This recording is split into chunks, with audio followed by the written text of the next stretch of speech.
Hey everyone. Welcome and thanks for stopping in. I really wanted to go over the impressions I had of the Apple Keynote on September 12th and kind of look at it from a marketing perspective to see, how it's done in comparison to past keynotes. And since I'm a marketer and I love learning and seeing the best marketers in the world and see what they do, I like to check out, what the success masters do. And Apple, I consider a success model for how marketing should be done. And this keynote was no exception. I felt that Tim Cook did a great job at connecting in terms of emotion. I think the paying respects to Steve Jobs and getting back to that the memory of him, I think is such a critical piece, and that's definitely gonna connect with people emotionally. And then I think that's what you want to do, while paying respects to essentially the pioneer in electronics. You definitely want to pay respects and acknowledge that that individual is the reason that Apple is what it is today, which is one of the most successful companies. I don't want to make the video too long, so I want to get right into the products. They had a discussion around the iPhone X. I call it the iPhone X. It's iPhone 10, but because it's an X, it's so easy to confuse it. I think it was a good first attempt at trying to innovate, but where I think it was lacking was in the kind of the notch in the phone. And I'm gonna see if I can bring it up here.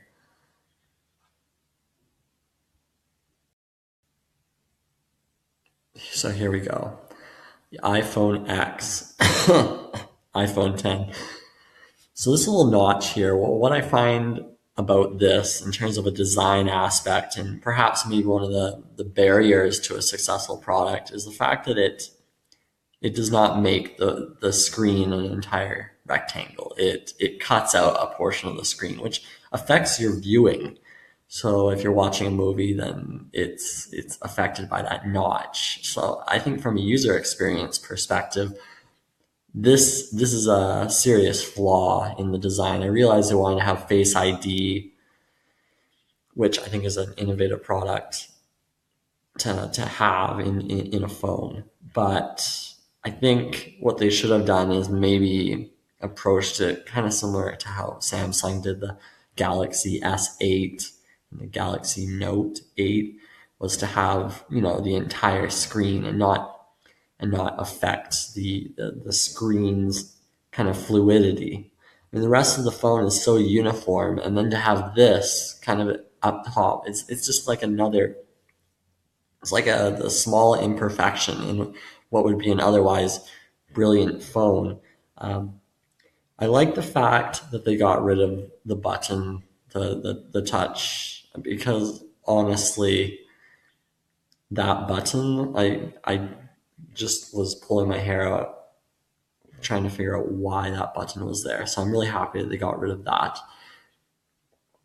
Now, in terms of the other products like the iPhone 8, I think it's a good improvement over the iPhone 7. It's continuing to improve on things. What I'm looking at though is the weight. The weight of the phones is much heavier. So, for people who maybe don't want such a, they don't want additional bulk, that might be something that would be a concern. But nevertheless, the executives didn't really go over the weight too much. They didn't talk about, oh, the thinnest, lightest phone ever. Like, they're actually moving away from that marketing, which is really fascinating. Before, it was all about being the thinnest and the lightest. Now their marketing is taking a different approach, and it's focusing on unique features. And that's what they're doing. And they brand it in such a way that you're attracted. Like, Face ID is such an attraction. to the concept of getting a phone. True Tone in the display, that they've perfectly positioned themselves in terms of the naming conventions. No other company has the kind of naming conventions they do. It's fantastic, and that's all in the little details, right? Like the naming conventions. That's a design of a name, and that's just as important as the product design itself, because it's the front-facing piece in terms of marketing. So I think it's certainly fantastic that they've got the naming conventions down. I think the iPhone 8 is a great product. Most people who are getting the iPhone 8, they probably want to wait and get the iPhone 10, because, there's that significant difference in innovation that people would maybe want to go for. And I do think there is innovation here, because you have the Face ID, which looks like it could really, kind of change the game and up the game for everyone else that's bringing out a cell phone. Like Samsung does not have the same kind of technology. So that would be something that they're going to have to up the game on. And, in terms of the actual iOS 11, so I updated my phone iOS to iOS 11. I think this is an interesting strategy that Apple does, and they don't really talk about it, but they make the older phones a little bit slower every time there's a new iOS update. And the reason for that is they know they have a good product. They're very confident that they have a fantastic product. They're actually not worried about losing customers. So they kind of would want to kind of slow down the previous phone so that you're enticed to go and buy the newest one. Because you're like, oh, my phone is slower. I should just go get a new phone. Or my contract's almost up. I should just get a new phone. And, if somebody's willing to switch to Android, I don't think Apple really cares, because they know who they are. So they're pretty confident. They might lose a few customers, but the avid fans will be okay with a little lagging. And I think they'll actually just upgrade to the next phone. And that actually is a interesting strategy for Apple. And, because typically with engineering of a product in the back end, you can make the software faster year after year after year. It shouldn't be slower. So why would an older phone be slower? That just does not make any sense when you're improving the iOS every single year. And the actual iOS isn't any more complicated. Actually, I disabled a ton of different animations and whatnot, and the phone is still lagging. It actually, for the first time, stopped working in Safari, and I consider Safari pretty lightweight, and nothing's changed in Safari. It's very simple in my phone. So I have the iPhone 6, and I just find it interesting that there's this lag. Actually, when typing, there's a significant lag, more than I've ever seen in the iOS updates. So it's fascinating to see that they kind of build it out that way, because they can easily make an iOS that's going to work for all of their phones. They don't have to make it so difficult, but then nobody would upgrade their phones. The phones are so well built that nobody ever needs to upgrade if they don't do something to kind of encourage and entice. So it's just another way to kind of push people into the whole buying cycle. And, kudos to them. I'm actually not going to criticize their approach, because I think a lot of other manufacturers do the same thing. So that's absolutely fantastic. Now, in terms of the actual pricing, I think, they're the market leaders in terms of their phone technologies. They can put whatever price they want on their phones, and there's going to be somebody that wants to buy the phone. The fact is, they have several different types of phones. So any price point is taken care of. Like if you want a budget phone, you can now get the iPhone SE, not a problem. If you want a high-end phone, you can get the iPhone 8 or 8 Plus. Or, if you want this luxury / innovative phone then you can go with the iPhone 10. So they're really covering all the bases with their phone products. They literally have all the markets covered. And why not? They want to create a product and say, hey, this is different from anything else. That's why we're going to charge a significant amount more for the iPhone 10. The price point is significantly higher. But again, things are moving towards mobile, and the technology in mobile makes the phone almost like your computer. You can literally do a lot of your work on your phone now. You almost don't even need a laptop. Most people do all their work on their phones, especially if you're on the go. And that's just the way that the technology has progressed. So why not take advantage? Why not, show that you're top of class. If you price it lower, maybe people won't want it. So that's what you have to look at. And the people that are complaining, it's because they can't afford it, and it's not really targeted to them. Apple's not targeting to the low end market with the iPhone 10. That's why the pricing would kind of be sticker shock. And the naysayers are the ones who are maybe more budget conscious. So that's something to consider. And the other piece, so I mean that essentially covers the iPhone and what they've done there. I think that it would be interesting to see how all the product lines are going to work now, like how everything functions together, and if there's any cannibalization in terms of the iPhone X compared to iPhone 8, to see what kind of happens in terms of sales. I'd be fascinated and interested to see what kind of segments of buyers would go iPhone 8 versus iPhone 10. Like, very fascinated by that. I think this naming, this X, it's going to either throw people off or, they could have easily just done a 10. But again, they wanted to be innovative. I don't know what they're going to do for the next iPhone. Like, is it going to be iPhone XS? It's going to be iPhone. Is it going to be iPhone XI? Like, that's kind of the confusing piece. So it'll be interesting to see how that works out. And the last piece is really the Apple Watch and what they're doing here. And I'm not actually going to say that I would buy this particular watch. I think it's still not quite there yet. One of the biggest barriers is battery life. If I'm wearing a watch, I don't want to have to take it off at the end of the day to charge it. I should be able to continue to wear it if I want to and not have to worry.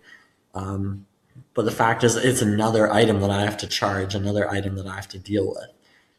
I see the advantage of having an Apple Watch with the LTE connection, because it means you can leave your phone at home. Maybe you're going to a concert or a play, and you just want to leave your phone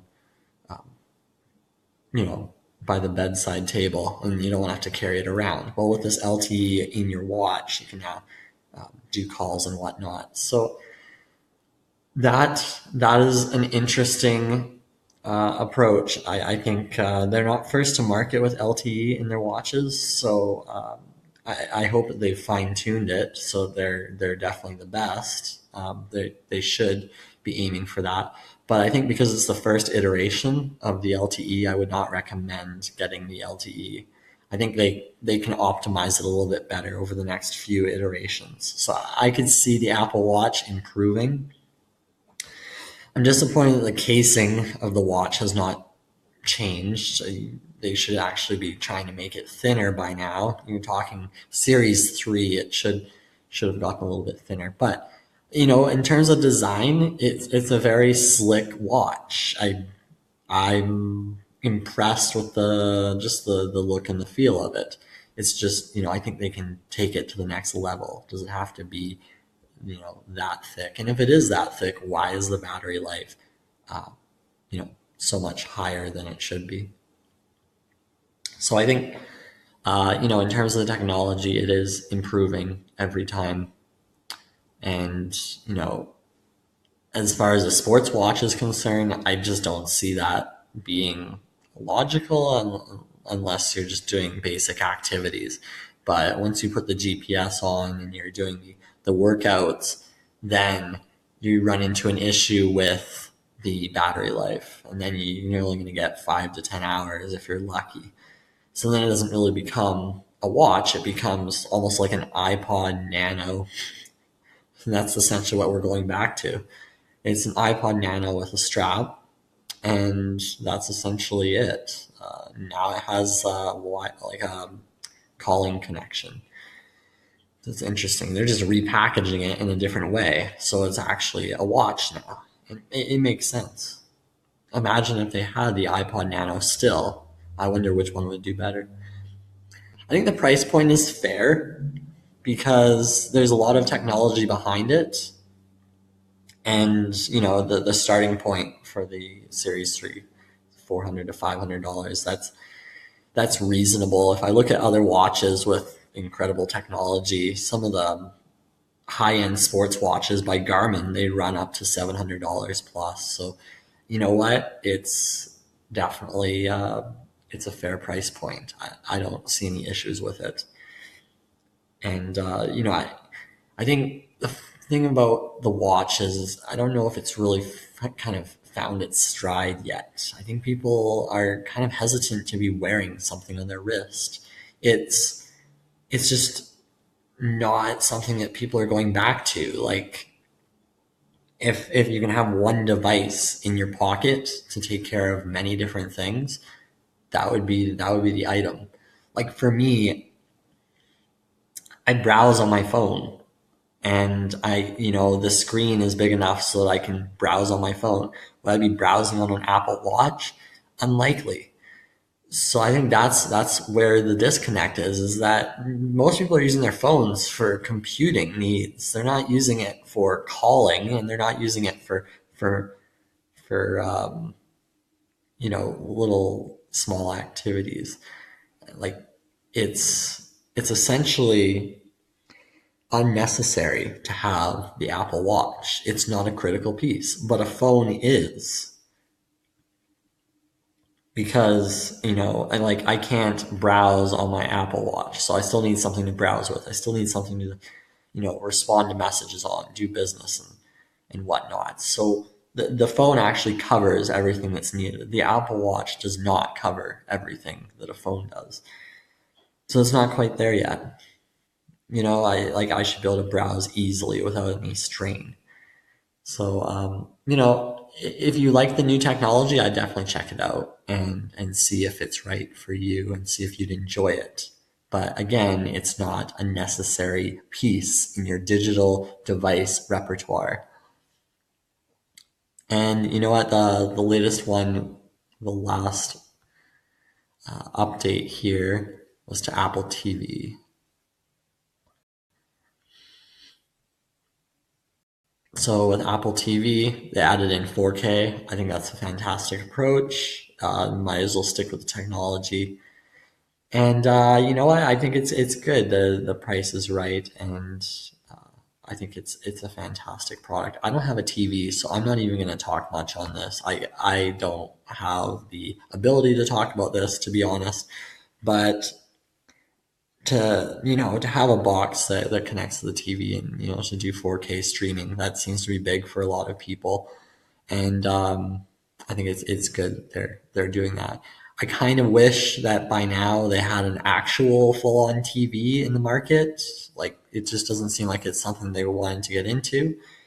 And maybe it's to do with the product packaging, the size, distribution might be a bit of a challenge. I could see that. There's several marketing challenges to having a large TV, and it's not very easy for shipping. Like you'll notice that all the products that they've released, they now kind of fit on a desktop. You have it all on a table, and a TV is a little bit bigger, much more difficult to have kind of shipped to you. So I think maybe for distribution and even to have it in their retail stores might be a bit of a challenge. And that's why maybe they have not gone to a full-on television screen. And I kind of hoping that they would have. And I would have actually maybe considered buying one, because like the TVs out today, they're not anything to write home about. I guess one other comment, is the, Apple Car. I was hoping I'd see some sort of an Apple Car, some sort of mention of that, but no, I didn't hear anything about that, which is okay, because maybe that's another area they don't want. They don't want to get into that. They just want to explore it, see what it's all about, and maybe that's fine. But if they want to get serious into self-driving cars, maybe they want to have a product that's getting developed. And maybe the new Apple headquarters is working on that. So we'll see what happens. So that's it for the keynote. I don't have anything additional to really mention, other than the fact that I think the executives did a fantastic job with just connecting together. I think just the entire leadership team at Apple is actually quite on point. I think there's just one hiccup with the Face ID. That might cost them a few sales, but overall, I think that everything went smoothly. And there's a big difference between the Steve Jobs era and the Tim Cook era, in that Tim Cook definitely works closely with his executives, and he seems to be kind of more focused on that collective presentation. Steve Jobs was more center stage and was really, pretty passionate about the products. And I think maybe the other executives weren't on that same page. They were still there. I mean, they were still collective, but it seems like it's more of a team type environment and very positive approach today. Whereas with Steve Jobs, it was very, very determined to create the absolute best products. And you'll kind of see that in these new products that have come out, and that they're not anything revolutionary per se. Like Steve Jobs would be releasing revolutionary products every couple of years. That's not what happens in this particular instance. I just don't see the same level of innovation. But at least with the iPhone 10, they're maybe getting back to that a bit. So I think that's definitely a good sign for Apple. Now, I'm totally agnostic in terms of brands, so please don't attack me either way. I actually own a Chromebook. I don't even own any Apple products, but I'm very passionate about Apple's business model and what they do in terms of their marketing approach. So that's why I really wanted to comment on this and just share my marketing thoughts around what they did at their keynote. And I hope you've learned something from this. If you're a student marketer and maybe you wanted some insights, or you're a professional marketer and you thought you'd get a kind of a different overview, or maybe you love tech products and you thought, hey, I need to check this out. I hope this benefited you. And again, thanks for stopping by and learning, my fellow learner. If you enjoy this and you want to see more, I'm putting out tutorials and whatnot. So subscribe and keep updated with what's coming up next, and continue learning with me. So until next time, thanks.